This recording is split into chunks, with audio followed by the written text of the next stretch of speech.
KC's Audio Vault. Brent Fitz and Todd Kerns. September 24th, 2010. A sold-out show this evening, Slash at Burton Cummings Theatre, and we have the rhythm section. Gentlemen, welcome. The section. The most important part. Brent Fitz, Todd Kerns, maybe some familiar names to most Winnipeggers. Well, Prairie Boys at least. Mm-hmm. Yeah, well, is there anything else, really? Flatlanders. I like that name. Yeah. How is life on the road with Slash? It's great. It's been, it's a kinder, gentler Slash from the one that I read about, so I'm kind of thankful for that. My liver thanks him for that. He settled down. A little bit, although he is, on 10 all the time, playing guitar 24/7 and sleeps probably 3 hours a night. I don't know if he sleeps at all. Exactly. Is he still might be a smoking? vampire. No, not even smoking. No, he chews the gum. But a lot of people, they're like, it's sort of his trademark to have that cigarette hanging out. But we're used to him just being, Slash, the non-drinking, twittering, guitar, a lot of guitar playing.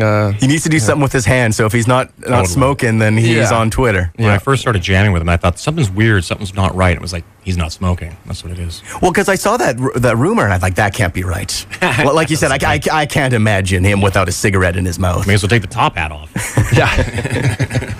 Were there any holy crap moments on this tour? Any meet anybody that you were excited to see, or crazy fans? All of that, but can I tell the holy crap story of it kind of got blown out of proportion, but we had a little incident in Milan, Italy, where a fan just decided that they needed to be on stage and they were going to jump right onto Slash. Luckily, his security guy grabbed him before the guy got on stage, but it's if you need to go to TMZ to check it out, it looked pretty crazy that this guy, bigger than our big security guy, came out jumping at Slash, and somehow Slash only missed 2 bars of the song. He got with a broken guitar, no less. Yeah, broke the little tuning pegs, and he came up there like Leatherface or Jason Voorhees or something. He was just like a giant. That's scary because, well, of course, with the Oasis, what's his face got tackled from behind and broken ribs and the whole thing. Yeah, the tour was scrapped, but now the dumbass fan is getting sued for $2 million or something like that. So he's going to get smartened up. Yeah. I mean, our situation could have gone bad, but we were just so impressed that with Slash, he just kind of got bumped over a little bit and then right back to playing. Didn't even flinch. So, again, very impressive. He's a pro. It must be pretty damn cool playing a couple GNR tunes live on stage with Slash. Yeah. I'm imagining you guys in the 80s when Appetite came out, you were front and center. Well, yeah. I mean, it wasn't even really like rehearsals for us. It was like, which ones you want to do? Okay, let's do it. Well, that's how Todd got the gig. We kind of knew the tunes already, but it's a whole story of how Todd and I are both in the band together. But, I saw Guns N' Roses probably 3 times here at the good old arena back in the day, and I'm sure Todd did. So I never saw GNR. I was always playing, so I never got to see anything. Todd is, the hardest working rock star in Canada. Has been playing every day of his life since 1986. I wish you were kidding. So you knew the songs already, and of course. You're just ready for Slash. Yeah, what red-blooded person wouldn't know how to play Guns N' Roses songs? I mean, if you're going to play with someone like Slash, you should know his catalog. And we are fans of all the things he's done. So when we came in to the band, I think more than anything, we were ready to play the songs because they were like just part of our DNA, our musical DNA. So absolutely. But Todd was under the gun. He came in very last minute and was thoroughly impressed because he basically had no rehearsal time, and we were on Jay Leno in, about 5 days or something. I got the call the night before, hey, can you come down and do jam tomorrow at noon? I was in Vegas, and it's in L.A., and I'm like, okay, can I make the drive? Yeah, okay. And I'm literally there like 12 hours later playing one song probably before Slash goes, okay, here's what we're going to do.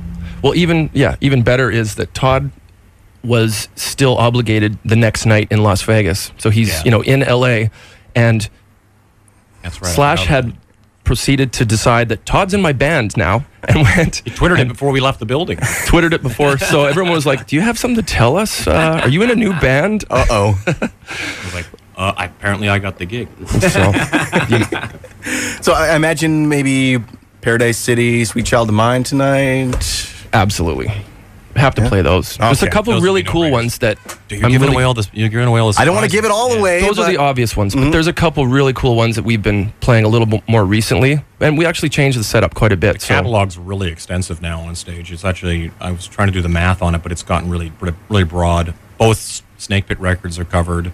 Wow. Both, I guess only the one Velvet Revolver record's covered. Yeah. And a bunch of the solo album. Probably 75% of the solo album is well done in one way or another. Well, and since Miles Kennedy from Alter Bridge is also in the band, we actually do an Alter Bridge tune, which is cool. Everything covered. Exactly. Keeping everybody happy. We got Any Age of Electric in the set? Yeah, maybe my opening acoustic But set. Todd is singing tonight, which is cool. All right. So Todd's got double duty. He's not only the bass player, he comes out and we'll leave that for a surprise, but he will be singing tonight as well. It's a jazz tap dance sequence that I do in the middle of the show. Exactly. It's really out of place, but it's awesome. There's it's a only showstopper, really. another couple weeks in the tour. What's happening next for you guys?